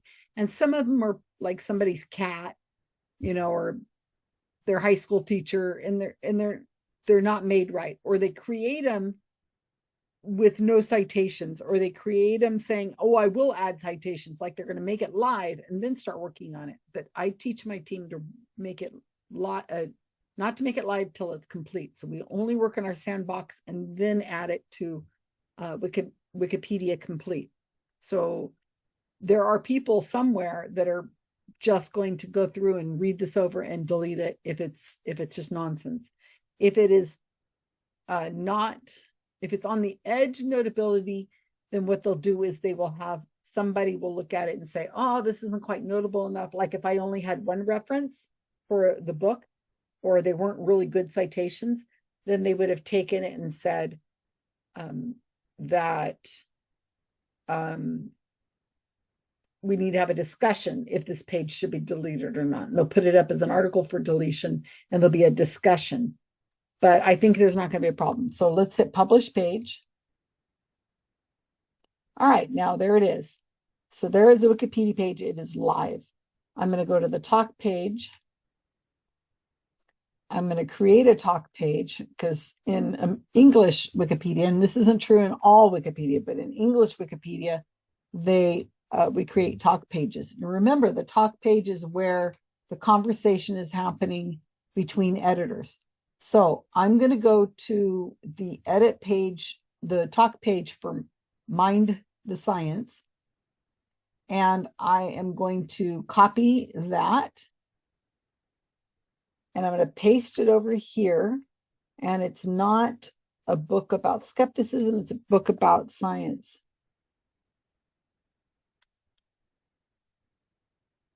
And I'm going to leave these other things here, Class B books. Somebody can change as I went to. Okay, I had written a new article.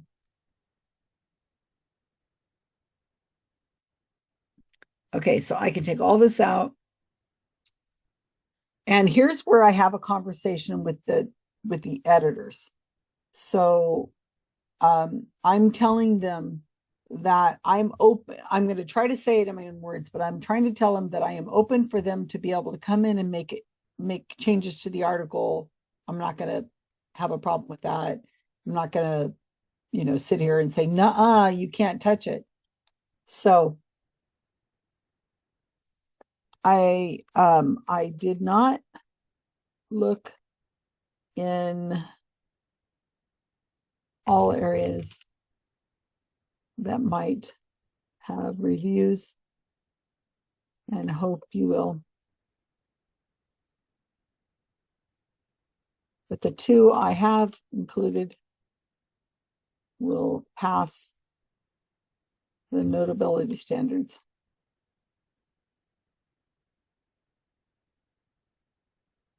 I don't know why I can't spell notability, but I spell it wrong almost every time.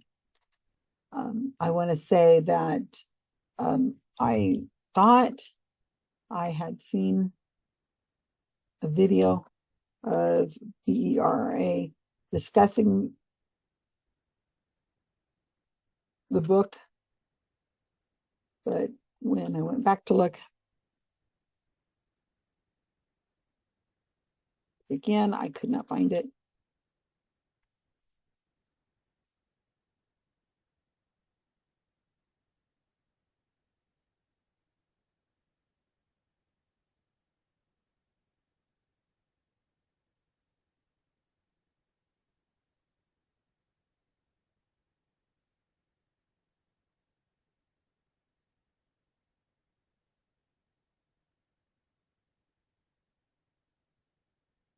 Okay, so I said I've uploaded a fair use image of the book cover. Of course, I haven't done that yet. You haven't seen me do it, but I'm about to.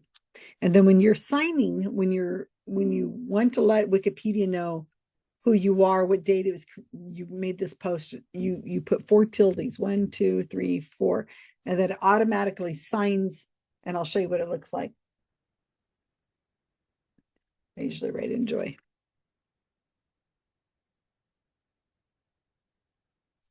Create a talk page. Show preview. And then this is what I wrote. See, I put those 4 tildes and see how it comes out with S. Gerbic. That's my name. With a talk, don't wear it out. The date and time I made this edit. So now I'm hitting publish page. Even if I'm a senior editor, I'm almost always going to hit preview before I just hit save, because I've done many times where I've made ridiculous mistakes and hit save. So this is the talk page.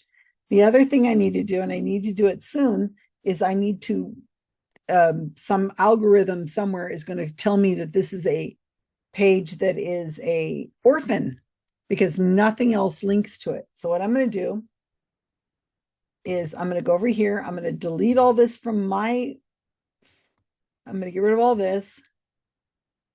All gone. Bye-bye. This is my sandbox. Wipe, cleaned, ready to start next page. Publish. Okay, so this is my Wikipedia sandbox is empty now. If I ever want to look at it, I can just, the information's on view history. I can go back and look at this stuff. So it's not important for me to save it someplace. So I'm going to go to Tim Bera's Wikipedia article that I wrote a couple years ago. Well, 3 years now, to 2022. And I'm going to go to selected publications, and I'm going to put like this.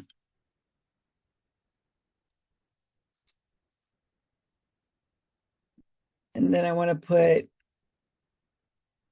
a bar. No, I want to put Darwin and his, with a capital H, bar. And I think that should link. Let's see. I'll show you that again in a second.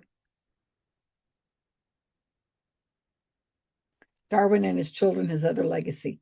Okay, so all it's doing is it's got a link to it. None of his other books have Wikipedia articles on there. Somebody else can do it. But Darwin and His Children, His Other Legacy. But when you look at what I've written right down here, this is like interesting stuff, I think. So what I have is Darwin and His Children is the name of the Wikipedia page I just created. I want this to link to that.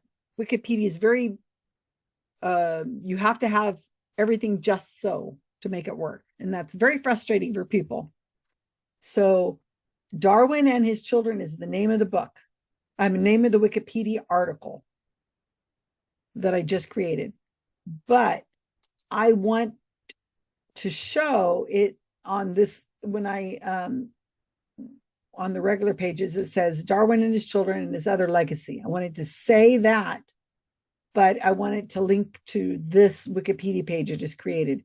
And that's why you have to put this hyperlink like this. So you have these two brackets and these two brackets. And in between you have a bar. So this is the Wikipedia page I just created. This is what I'd like it to say whenever it's printed. So I'm going to say hyperlinked. Okay. Publish changes. And it will, see, it says Darwin and His Children and His Other Legacy. I wanted it to say the whole name. Whereas if you look, if you mouse over it, it links to Darwin and His Children. Okay, I know that might have been a little much, but now that it's hyperlinked somewhere else, Darwin and His Children, the book, it is no longer an orphan. If I could link it to other places, maybe about Darwin's children, which I could do, but I got to get my, I got to finish packing and stuff like that. So Darwin and His Children, there is the article. Now I'm going to upload the photo. Now this is first time I've done this, and I'm watching a video that one of my editors gave me, and I want to go now to one of my editors created this. So then I go to upload file.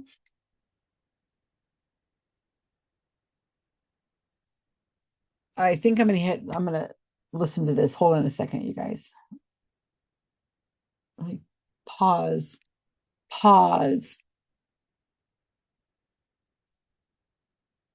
Here we're presented with a wizard to upload files. In this case, we're going to be uploading a non-free file, that is to say, one that is copyrighted. And that presents us with the various steps required to do this. First, we'll browse to the file and tell it where to find it. It's going to be in my pictures folder. I need to find a clear descriptive name by which this file will be known on Wikipedia. So we'll call this cover art for I Drink for a Reason, with PNG for an extension. Then we'll move down here and provide a more complete description, although pretty much just the title name is sufficient. So now I'll be continuing down here with the tab key to see more options in the upload wizard. I'm going to check this button here. This is a copyrighted non-free work, but I believe it is fair use. So the fair use doctrine allows us to use this copyrighted material. Here it goes through the points that I'm going to have to indicate to support that. So first we need to tell it which article we're going to be using it for, and this has to be properly spaced and case sensitive.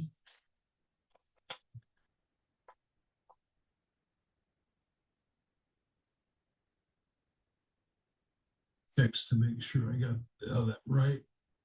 Give an error message here if I had not typed that in exactly right.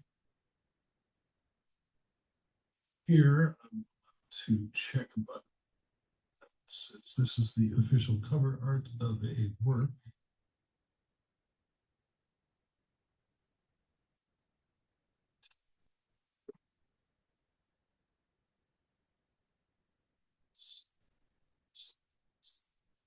the cover page of the book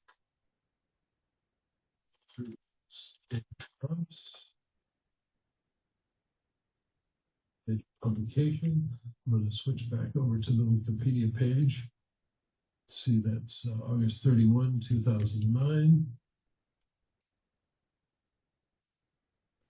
Upload wizard. August.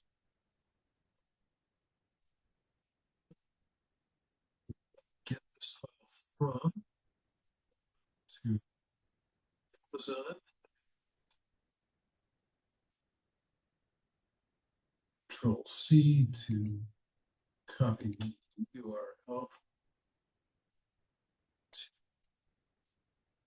Upload wizard. I'll paste that here. Check that this will be shown as a primary means of visual identification at the top of the article, dedicated to the work in question. What was that? What was that? Check that this will be shown as a primary means of visual identification at the top of the article, dedicated to the work in question.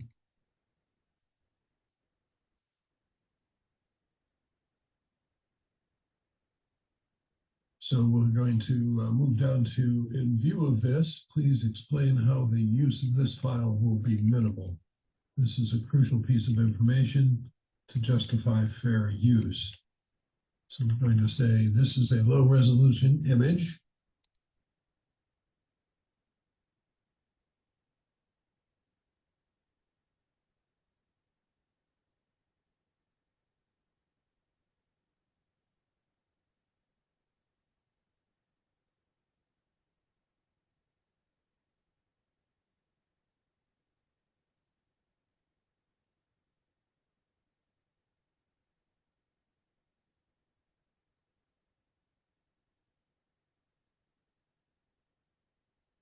Switch back to the Wikipedia article and click Edit.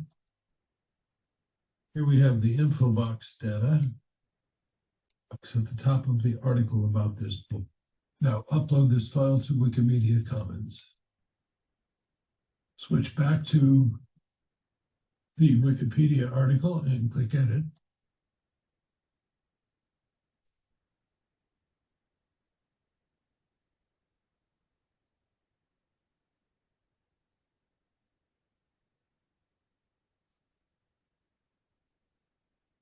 Okay, I think I did it. So I'm going to take this off and go to the article I created, which is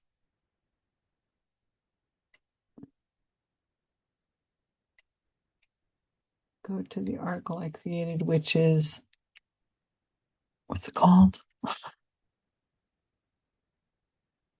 Darwin.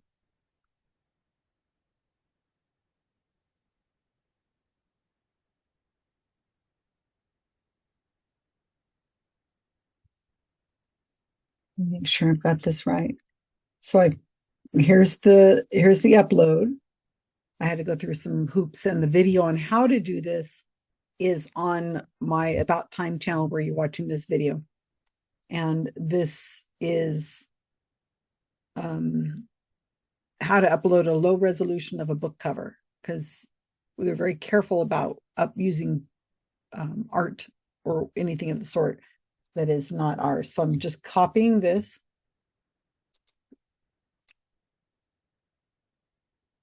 I'm going to copy this URL, not the file colon thing. I'm going to go to Darwin and His Children. I'm going to go to edit, and I'm going to put image equals, I'm just going to paste, and the caption, it's a cover of his book. I don't really need to write cover of his book. Let's see if I did this right. Fingers crossed, everybody. There you go. And I did it right. Wow. I've been wanting to learn how to do that for ages.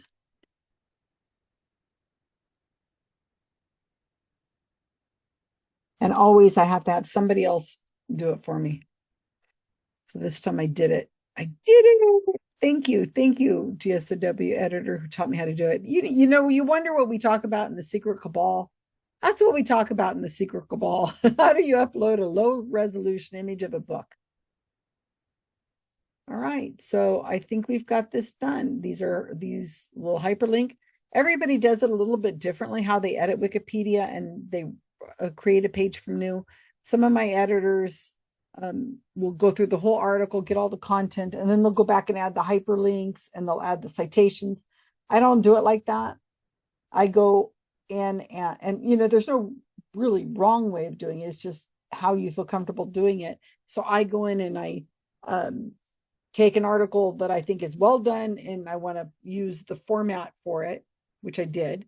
And then I go and I've already figured out what citations I'm going to use, because you don't want to try to start writing a Wikipedia article if you don't have the right citations.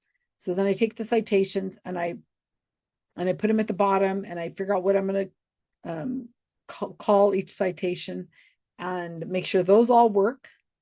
So they're just sitting there. Again, I could just save the document, walk away, close all my tabs, and come back weeks later and open them all up again, because I'm just using the URLs in the links on my sandbox. Then I go through each one and I try to put it into whatever section I want. Like, is this going to go in the reception area? Is this going in synopsis? Where is this going to go? Maybe it'll go in both. And then as I'm going, I hyperlink to each thing as I go. So when I think of myself as like a completist. I want it done complete. Each sentence is done complete before the next sentence, that kind of thing, with all the hyperlinks in there. I don't want to make the article and then go back through and put all the hyperlinks in. That might be the better way of doing it. It's just not the way I do it. And like I said, there's no real wrong way. So people say, how do you do this? How do you do this? Like, well, okay. So anyway, there's the Wikipedia article. So I'm going to take all this information of what I've just done, and GSOW keeps track of all the edits, all the articles we've written. We've done a lot of books. I've done a lot of books myself, and I'll add it to our list of books. I mean, I can't show you that because that'll give away my editors' names and all that stuff, and you don't need to know that. There's people out there who would probably love to know what my editors' names are for some strange reason. The only reason they want to know is to harass people, and I'm not going to give them those names. I mean, come on, grow up, people. This isn't middle school. So I'm going to add it to my list. I'm going to add it to what we call Stat Badger, which is a way of tracking views. So hopefully you guys watching this will go and click on the article for Darwin and His Children, because then I will get a view. And this is not going to get a lot of views because, as I said at the beginning of this video, most books don't get a lot of attention. I mean, if they made a movie out of it, well, then that's going to get a lot of attention. But for the most part, it's not, people get their information about books in other places. But I wanted to do it because I enjoy doing this kind of stuff, and so on. So if you have any questions for me, go ahead and please leave them in the comment box or reach out to me personally. I'm happy to answer questions about Wikipedia. Now I'm going to edit this video down and get this uploaded to my channel. So hopefully you guys have a great day, and thank you guys so much for your attention.